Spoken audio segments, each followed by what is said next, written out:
নমস্কার, Bengal school of মোবাইলের আরও একটি নতুন ভিডিওতে তোমাদের প্রত্যেককে স্বাগত জানাই।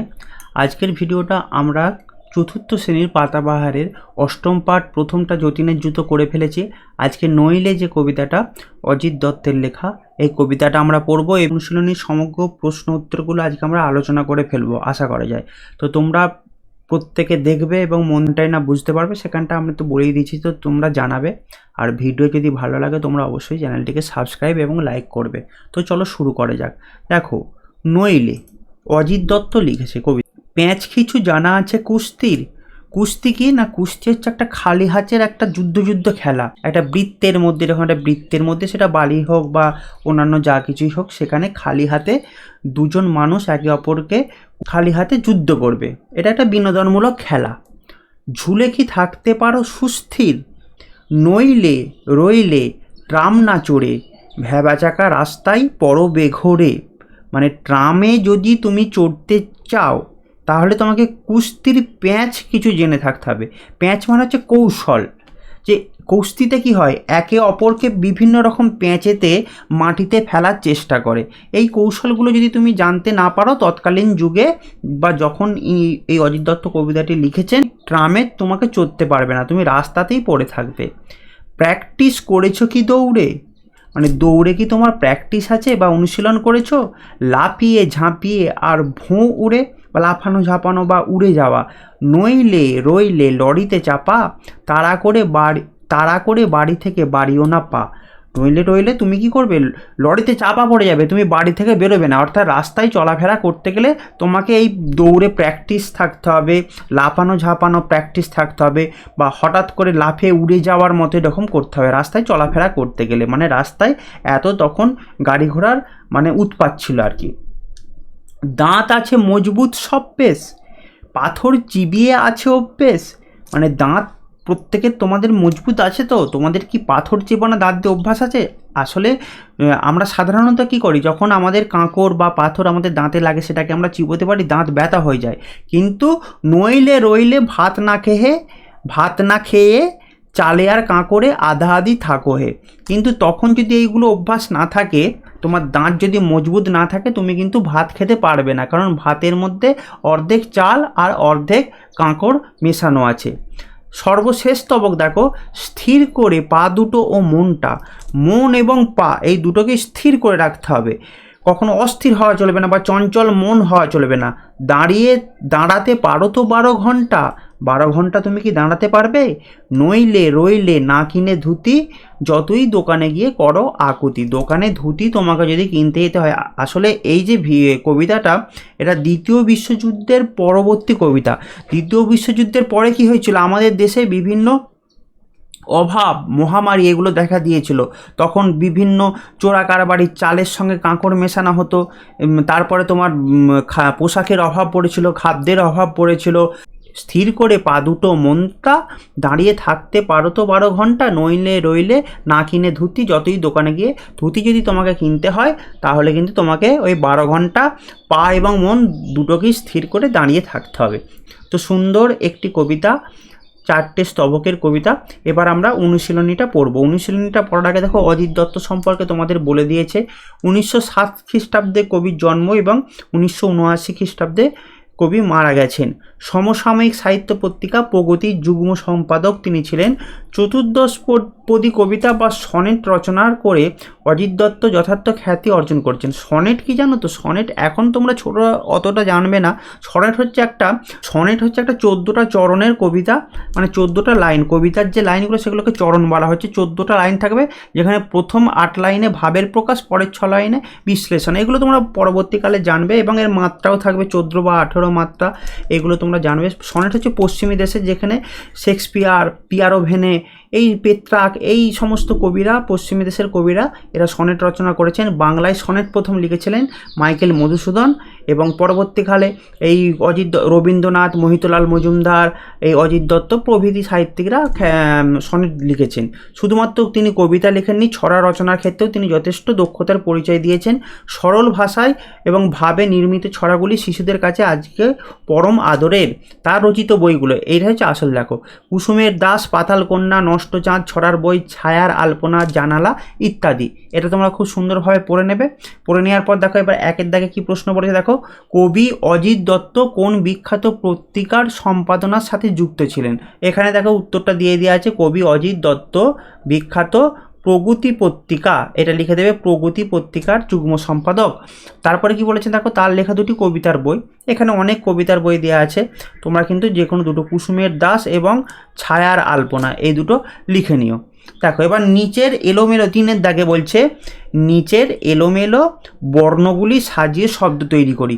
আমি ভিডিওটা একটু তাড়াতাড়ি করছি, তোমাদের অসুবিধা লাগলে তোমরা ভিডিওটাকে পজ করে দেখো, কারণ নাহলে পুরো অনুশীলনী সারা যাবে না সময়ের মধ্যে। নিচের এলোমেলো বর্ণগুলি সাজিয়ে শব্দ তৈরি করো। প্রথমেরটা কি হবে, ভ্যা ব্যা চা কা, ভ্যা বা চা কা। দ্বিতীয়টা কি হবে, মজবুত। তৃতীয়টা কি হবে, আধা আধি মানে অর্ধেকটা। সবার শেষে হবে দোকান। তোমরা আশা করি প্রত্যেকে করে নিয়েছো, যারা করেছো তারা মিলিয়ে নেবে, যারা না করেছো তারা কিন্তু করে নেবে।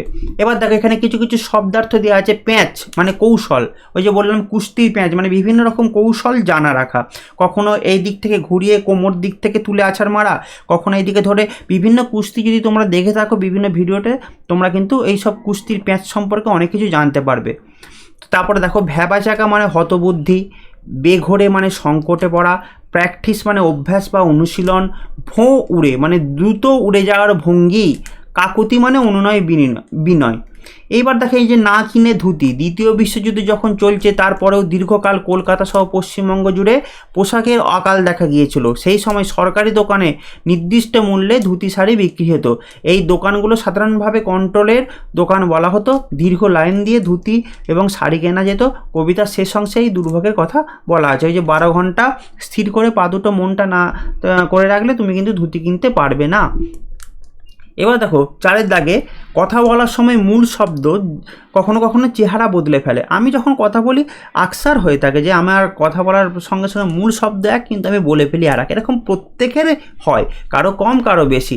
যে কবিতায় রয়েছে নইলে, এই যে অভ্যেস, আধা আধি ইত্যাদি শব্দ, এর পাশাপাশি শব্দগুলির প্রকৃত রূপ তোমাকে লিখতে বলেছে এবং আরও কিছু শব্দ তোমাকে খুঁজে নিয়ে লিখতে বলেছে। এই যে নইলে, ন হর্ষই রয়িকা, নইলে, আসলে এই শব্দটা হবে নহিলে, নহিলে। এই যে অভ্যেস, অ ভয় জফলা একাদন্তস্ব, আসলে অভ্যেস নয়, হচ্ছে অভ্যাস, ভয় জফলা আকাদন্তস্ব। আধা আদি, আধা আদি তো কথাটি নয়, আধা আদি কথাটা হবে অর্ধেক, অধয়ের একা ক।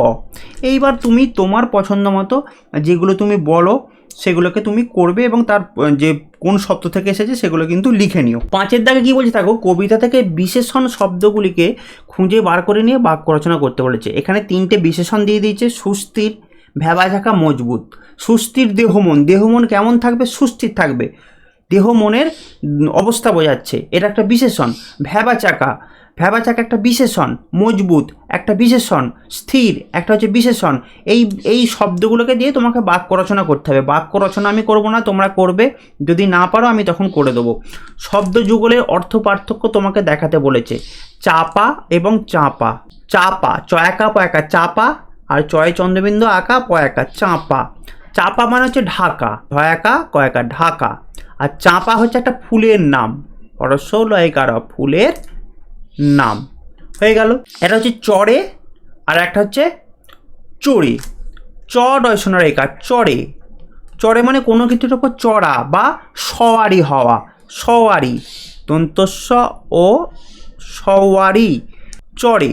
নদী বক্ষের থলভাগ, এটাকে চর বলা হয়, চর, নদীর চর।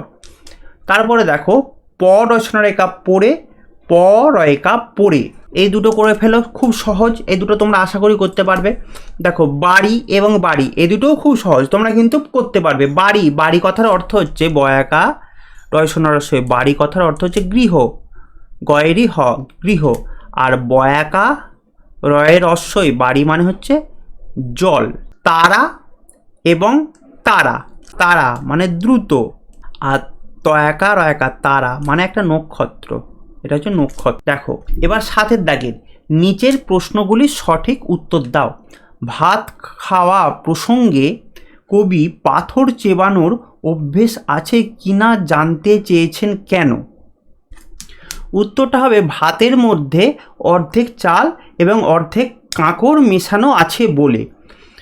দ্বিতীয় বলছে দেখো, অপেক্ষা, তাড়াহুড়ো, দ্রুতগতি এবং শারীরিক দক্ষতা, এই শব্দগুলি তোমার পঠিত কবিতাটির কোন স্তবকের সঙ্গে কিভাবে সম্পর্কযুক্ত তা শিক্ষকের কাছ থেকে জেনে নাও। দেখো অপেক্ষা, অপয়কা ক্ষয়কা, অপেক্ষা, এটা কোথায় আছে না, স্থির করে পা দুটো মনটা দাঁড়িয়ে থাকতে হবে 12 ঘন্টা, সেই চতুর্থ স্তবকে। এটা লিখে দেবে চতুর্থ স্তবক। কি কি জন্য অপেক্ষা করতে বলছে না, কাপড় কেনার জন্য। এটা লিখে দাও, কাপড়, কাপড় কেনার জন্য। হয়ে গেল। দ্বিতীয় কি বলেছে দেখো, তাড়াহুড়ো, এটা কোথায় আছে না, দ্বিতীয় স্তবকে। কি জন্য আছে না, রাস্তায় চলাফেরা করার প্রসঙ্গে এই তাড়াহুড়ো কথাটা আছে। দ্রুত গতিও একই ভাব, দ্বিতীয় স্তবকে আছে, রাস্তা পার হওয়ার জন্য, এক জায়গায় একটা রাস্তার এপার থেকে ওপার হওয়ার জন্য দ্রুত গতি হতে হবে, নাহলে তোমাকে কিন্তু লরিতে চাপা দিয়ে দেবে। এটা লিখে নেবে। এবার শারীরিক দক্ষতা মানে কি, কুস্তি, কুস্তির কথা কোথায় আছে, প্রথম স্তবকে। কি কি প্রসঙ্গে এই কথাটি আছে না, ট্রামে চড়ার প্রসঙ্গে। এটা লিখে দেবে, ট্রামে চড়ার প্রসঙ্গে। হয়ে গেল 7-এর দাগের 2-এরটা। এবার দেখো 7-এর দাগের 3-এরটা কি বলছে, রাস্তাঘাটে চলাফেরা করতে গেলে নিজেকে কিভাবে প্রস্তুত করতে হবে। রাস্তাঘাটে চলাফেরা করতে গেলে না দৌড়ে প্র্যাকটিস থাকতে হবে, লাফানো ঝাপানো বা ভোঁ করে উড়ে যাওয়াতে প্র্যাকটিস করে করে নিজেকে তৈরি করতে হবে। এইটা তোমরা লিখে নেবে। বাড়ির বাইরের পৃথিবীর মানিয়ে চলার জন্য তুমি কিভাবে প্রস্তুত হবে, এবার তুমি সেটা লিখে নেবে। এই কবিতাটি পড়ে যে যে ছবিগুলো তোমার চোখের সামনে ভেসে উঠেছে সেগুলো খাতায় লিখবে। একটা ট্রামের ছবি উঠেছে। দ্বিতীয় কি হয়েছে, রাস্তাঘাটে চলার ছবি, রাস্তায় লরি ঘোড়া এইসব যাচ্ছে, রাস্তাঘাটে লরি বাস এসব চলাফেরা করছে, একটা মানুষ পার হচ্ছে এক জায়গা থেকে অন্য জায়গা। তৃতীয় ছবি কি, একজন ভাত খাচ্ছে, তুমি ভাত খাওয়ার একটা ছবি আঁকতে পারো। আর একটা দোকান এঁকে সেখানে একটা কাপড়ের দোকান এঁকে সেখানে লোক দাঁড়িয়ে আছে, এটার একটা ছবি, 4টে ছবি তুমি কিন্তু 4টে স্তবক থেকে আঁকতে পারো। এবার দেখো 8-এর দাগের প্রতিশব্দ, মজবুত, ভাত, চাল এবং পা। তোমরা এই 4টেই পারবে, তোমরা আশা করে লিখে নিও। মজবুত মানে শক্ত, পা মানে হচ্ছে পাদুক বা চরণ, ভাত হচ্ছে অন্ন বিশেষ, চালটা কি হবে সেটা কিন্তু তোমরা প্রত্যেকে লিখে নিও। শক্ত, পা, চরণ, ভাত, অন্ন, চালটা কিন্তু প্রত্যেকে লিখে নিও। দেখো 9-এর দাগে কি বলছে, বর্ণ বিশ্লেষণ করো। রাস্তা, কুস্তি, মজবুত এবং কাকুতি। আমি প্রত্যেকটারই বর্ণ বিশ্লেষণ করে দিচ্ছি। দেখো রাস্তা, র যোগ আ, রা হয়ে গেল, যোগ দন্তস্ব যোগ ত যুক্ত বর্ণ আছে, যোগ আকার, রাস্তা হয়ে গেল। কুস্তি একইভাবে কয় হস্য দন্তস্বয়ে তয় রস্য, এটা কিন্তু তোমরা করে নেবে। এখানে যেমন আঁকা আছে, এখানে শুধু হস্যই আছে, এখানে একটা হস্যও আছে একটা হস্যই আছে, তোমরা কিন্তু এটা করে নিও। মজবুত, এটাকেও কিন্তু করে নিও, মজবুত, প্রত্যেকে পেরে যাবে। ম যোগ অ, মজ, বর্গীয় জ যোগ অ, মজ। ব যোগ হস্য উ যোগ ত যোগ অ, মজবুত হয়ে গেল। কাকুতি, এটাও কিন্তু খুব সহজ, তোমরা করে নিও। কা, ক যোগ আ, কা। তারপরে কি আছে, কু, ক যোগ হস্য উ, তারপরে তি, ত যোগ হস্য ই, কাকুতি। তাহলে কুস্তিটা কিন্তু তোমরা প্রত্যেকে করে নিও। অর্থ লিখতে বলেছে প্যাঁচ, মানে এর অর্থ কি, প্যাঁচ শব্দের অর্থ হচ্ছে কৌশল, আমরা প্রত্যেকেই জেনে গেছি। কুস্তি, কুস্তির অর্থ হচ্ছে খালি হাতে একটা খেলা। প্র্যাকটিস, অনুশীলন। ভ্যাবাচ্যাকা, এখানে দেখো ভ্যাবাচ্যাকা শব্দের অর্থ দিয়ে দিয়েছে এবং প্র্যাকটিসও দিয়ে দিয়েছে। প্র্যাকটিস মানে অনুশীলন বা অভ্যাস, এবং ভ্যাবাচ্যাকা মানে হতবুদ্ধি, হতবুদ্ধি হয়ে যাও। এবং শেষকালে 11 দাগের বলছে বিপরীতার্থক শব্দ। কিছু, কিছু থেকে কি বিপরীত হবে, অনেক, এখানে লিখে দিচ্ছি কিছু হচ্ছে অনেক। অস্থির, অভ্যেস, অনভ্যেস, অনভ্যেস, আধা আধি, পুরোপুরি বা গোটাগুটি। মজবুত, মজবুত থেকে হচ্ছে, মজবুত মানে শক্ত, এবং মজবুত থেকে হচ্ছে ভঙ্গুর। 12 দাগের বলছে চাল এবং বেশ, এই শব্দ দুটোকে আলাদা আলাদা অর্থে ব্যবহার করে বাক্য তোমাদের রচনা করতে হবে। চাল, চাল একটা হচ্ছে বাড়ির আচ্ছাদন, আর একটা চাল কি? খাদ্যদ্রব্য বিশেষ। ক্ষয়াকা খাদ্য দ্রব্য। বেশ, বয়েকা তালবস্য, বেশ, আর বয়েকা তালবস্য, বেশ। একটা হচ্ছে বস্ত্র, বেশভূষা, একটা হচ্ছে বস্ত্র, আর একটা বেশ মানে তোমরা করে নেবে সম্মতিসূচক শব্দ। বেশ, তবে তাই হোক, মানে সম্মতি জানাচ্ছে, সম্মতিসূচক একটা শব্দ। এবার এই দুটো দিয়ে চারটে তোমরা বাক্য রচনা করে নিও। কবিতাতে তুমি কয়টি প্রশ্নবোধক বাক্য, প্রশ্নবোধক মানে যে বাক্যের দ্বারা প্রশ্ন করা হয়েছে এটা বোঝানো হয়। তো প্রশ্নবোধক বাক্য দেখো, প্রশ্নচিহ্ন, একটা, দুটো, তিনটে, চারটে, পাঁচটা, ছটা, সাতটা। তাহলে কতগুলো প্রশ্নবোধক বাক্য পেলাম? সাতটা। এখানে কিন্তু লিখে দিও, কবিতাটিতে 7টি প্রশ্নবোধক বাক্য পেয়েছি, 7টি। এবার শূন্যস্থান পূরণ করতে বলেছে।